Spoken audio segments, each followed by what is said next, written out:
एक गांव में दो साधु आए, एक गुरु और एक चेला।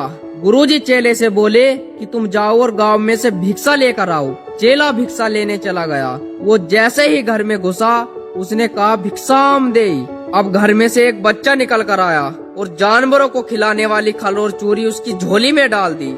चेला हैरान रह गया। खल और चूरी लेकर वो एक बनिए की दुकान पर गया और उसको बनिए ने उस खल और चूरी के वजन के बराबर गुड़ दे दिया। चेला बहुत खुश हुआ। चेले ने गुरुजी को आकर सारी बात बताई। गुरुजी ने चेले से कहा, यहाँ मूर्ख लोग हैं, हमें ये गांव छोड़ देना चाहिए। चेले ने कहा, इतने मूर्ख लोग कहीं नहीं मिलेंगे, मैं तो इन मूर्ख लोगों में ही रहूंगा। गुरुजी बोले, ये अंधेरी नगरी चौपट राजा है, तुम इसमें एक न एक दिन जरूर मारे जाओगे। चेले ने कहा, नहीं, मैं तो यहीं रहूंगा। गुरुजी वहाँ से चले गए। अब चेला वहीं मजे लेने लगा।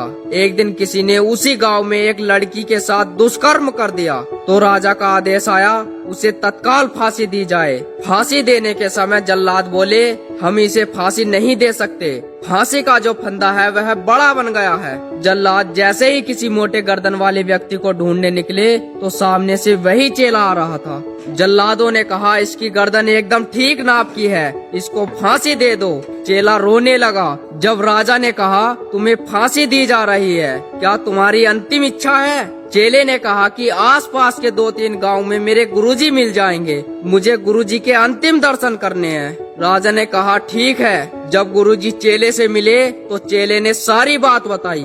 गुरुजी चेले को एक साइड में ले गए और कहा, जब ये लोग तुम्हें फांसी देने लगे तो मैं तुमसे लड़ूंगा और कहूँगा कि आज फांसी मैं खाऊंगा, फिर तुम बोलना नहीं, आज फांसी मैं खाऊंगा और फिर आगे की योजना मैं जानता हूँ। चेले ने वैसा ही किया। गुरुजी बोल रहे थे फांसी मैं खाऊंगा, चेला बोल रहा था फांसी मैं खाऊंगा। राजा बोला, ऐसी क्या बात है, लोग तो फांसी के नाम से दूर भागते हैं और तुम फांसी के लिए लड़ रहे हो। गुरुजी ने कहा, बताना तो नहीं चाहता था, लेकिन राजा जी आप तो यहाँ के राजा हैं और बुद्धिमान व्यक्ति हैं, तो मैं आपको बता रहा हूँ, आज जो नक्षत्र बन रहे हैं उसमें जो आज फांसी खाकर मरेगा उसे स्वर्ग में इंद्रासन मिलेगा और अप्सराएं उसके सामने डांस करेंगी, उसे दुनिया का हर ऐसो आराम मिलेगा। राजा ने कहा, दोनों यहाँ से रफू चक्कर हो जाओ, जब इतनी सुविधाएं मिलेंगी तो मैं तुम्हें क्यों मारूंगा, मैं तो खुद ही मरूंगा। और राजा खुद फांसी के फंदे पर लटक गया।